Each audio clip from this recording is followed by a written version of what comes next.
هدي محمد صلى الله عليه وسلم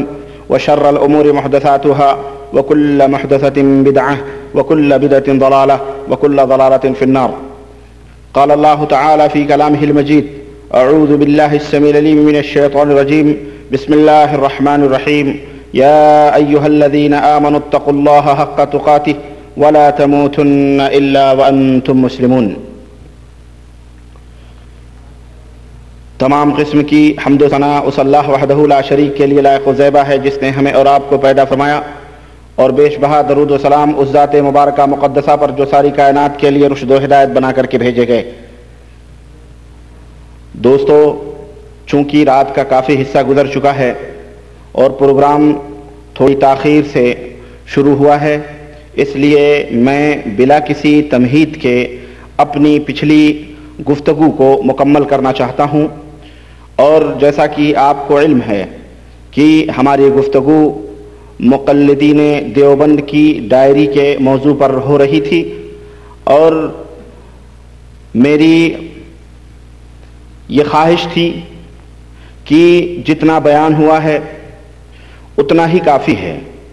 اور عقل مندوں کے لیے اشارہ ہی کافی ہوتا ہے. لیکن ہمارے بعض اخوان انہوں نے اصرار کیا کہ نہیں، بلکہ یہ مکمل طور پر تفصیلی گفتگو اس موضوع پہ ہونی چاہیے، کیونکہ بہت سارے ہمارے بھائی جو اندھیروں میں ہیں، جنہیں حقیقت کا علم نہیں ہے، اور ایک زمانے سے لے کر آج تک ان بیچاروں کو تاریکیوں میں رکھا گیا ہے اور انہیں گمراہ کیا جا رہا ہے. ضرورت اس بات کی ہے کہ اس ڈائری کے مکمل اوراق دھیرے دھیرے لوگوں کے سامنے پیش کیے جائیں. چنانچہ بہرحال میں یہ جو میری تیسری مجلس اس موضوع کے تعلق سے مجلس ہو رہی ہے، اس مجلس میں بھی میں کچھ باتیں بیان کروں گا، اور انشاءاللہ تبارک تعالیٰ اگلی مجلس میں جو باتیں باقی رہیں گی وہ باتیں بیان ہوں گی. اس کے بعد آپ حضرات کو سوال و جواب کا موقع دیا جائے گا. آپ حضرات اس موضوع سے متعلق جو بھی سوالات کریں گے انشاءاللہ تبارک تعالیٰ قرآن و سنت کی روشنی میں ان کے جوابات دیے جائیں گے. آئیے آج میں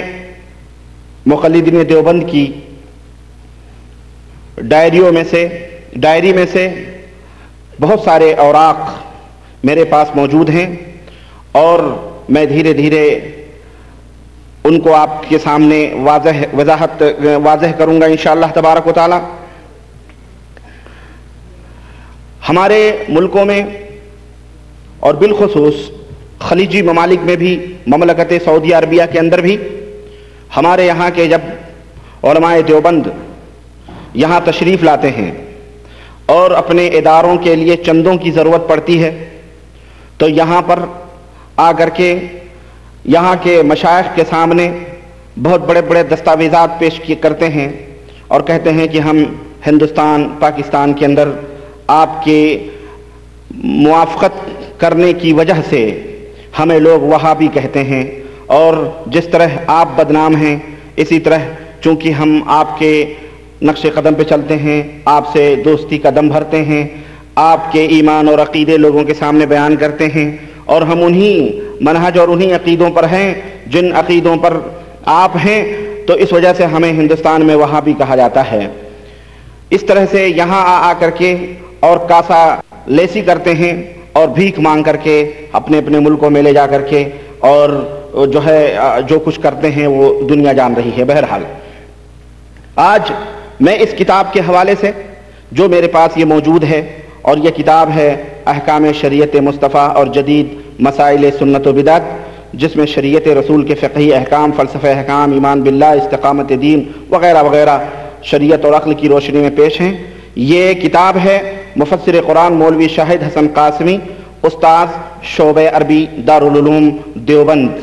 یہ وہاں سے چھپی ہوئی ہے، اور میں نے ایک دفعہ اس کی پوری مکمل ایڈورٹائز اور مکمل اس کی تفصیل آپ کے سامنے رکھ دی ہے. اس کتاب کے حوالے سے میں آپ کے سامنے ایک پردہ اٹھا رہا ہوں اور یہ بیان کر رہا ہوں کہ دوستو، یہ اس قدر مکاریت اور عیاریت کے پردوں میں چھپ کر کے آ کر کے یہاں کے علماء کو اور مشائخ کو دھوکہ دیتے ہیں، جبکہ یہ ہندوستان کے اندر، یہ پاکستان کے اندر، ہندوستان کے اندر اس جیسی بہت ساری کتابیں وہابیت کے تعلق سے لوگوں کے درمیان گردش کر رہی ہیں اور وہابیوں کو برا بھلا اور گالی گلوچ تک اور انہیں کافر اور فاسق و فاجر تک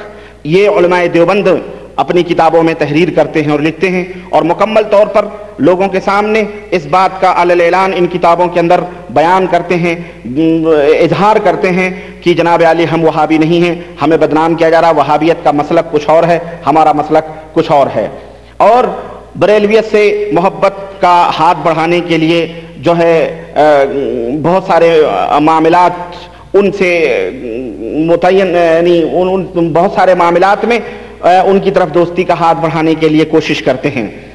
اس کتاب کے حوالے سے میں آپ کو بتاؤں، صاحب کتاب جو استاد شعبہ عربی دارالعلوم دیوبند ہے، اس کتاب کے اندر اس نے صفحہ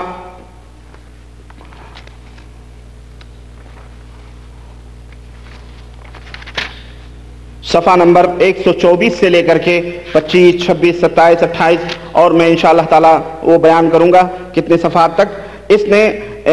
وضاحت اور حقائق بیان کیے ہیں اپنی اس کتاب کے اندر، اور ایک باب باندھا ہے، باب نمبر 4 صفحہ نمبر 124 کہتا ہے کیا علماء دیوبند وہابی ہیں؟ ایک سوال کا جواب دیتے ہوئے یہ شخص لکھتا ہے کہ مسلک دیوبند کے افکار و عقائد، نظریات اور اتباع سنت سے خصوصی تعلق کا علم ہوا، لیکن عام طور پر یہ مشہور ہے کہ علماء دیوبند وہابی ہیں اور نجدی تحریک سے وابستہ اور ہم آہنگ ہیں۔ علماء دیوبند کا وہابی جماعت سے تعلق ہے یا نہیں، وہابی کسے کہتے ہیں، اس کی وضاحت کے ساتھ مدلل طریقے سے بتلائیں، کیا علماء دیوبند وہابی ہیں؟ ایک سوال ہے۔ اس کے جواب میں یہ مفسر قرآن دارالعلوم دیوبند کا استاذ یہ لکھتا ہے کہ علماء دیوبند پر دوسرے بے بنیاد الزامات کی طرح ایک بے بنیاد الزام یہ بھی ہے کہ علماء دیوبند وہابی ہیں، لیکن یہ حقیقت روشن ہے کہ مسلک دیوبند اور وہابیت دونوں الگ الگ چیزیں ہیں، دونوں الگ الگ چیزیں ہیں۔ وہابی مسلک اور مسلک دیوبند کا کوئی تعلق نہیں ہے، دونوں مکتب فکر جدا گانا ہے، جبکہ یہاں آ کر کے کیا کہتے ہیں کہ ہم وہابی ہیں اور ہم ایسے ہیں، ہم ویسے ہیں، ہم آپ کے منہج اور طریقے پر ہیں۔ یہ لکھتا ہے کہ 18ویں صدی عیسوی میں سرزمین عرب نجد سے ایک تحریک محمد بن عبد الوہاب حنبلی کی قیادت اور سربراہی میں وہابی تحریک شدت و تیزی کے ساتھ ابھری اور قائم ہوئی۔ وہابی تحریک خالص مذہبی تحریک نہ تھی، وہابی تحریک خالص مذہبی تحریک نہ تھی، بلکہ نظم مملکت اور سیاسی مقاصد بھی اس تحریک میں شامل تھے۔ آگے یہ شخص لکھتا ہے تحریک وہابیت کا پس منظر وغیرہ، اور بہرحال اس نے یہ لکھا ہے کہ ترک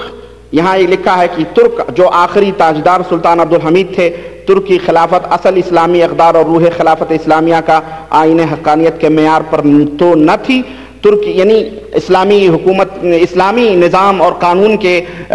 معیار پر ترکی حکومت بہرحال نہیں تھی، لیکن مسلمانان ہند، انگریز سامراج کے مقابلے میں مسلمانان ہند اور علماء دیوبند نے ترکوں کی مدد اور نفس خلافت کا تحفظ بھی کیا ہے اور باقاعدہ ترکوں سے ہمدردی بھی کی ہے اور عطیات اور مالی تعاون بھی ان کی خدمتوں میں پیش کیا ہے۔ لکھتا ہے کہ اصلاح ماحول کے لیے وقتی طور پر کوئی سخت گیر اقدام مناسب تو ہو سکتا ہے جیسا کہ وہابی تحریک میں کیا گیا، لیکن یہ سخت اقدام ایک وقتی آپریشن کی طرح موقت عمل ہوتا ہے، کسی مستقل تحریک کی بنیاد سخت گیر اقدامات مسلسل پر قائم نہیں کی جا سکتی ہے۔ المہم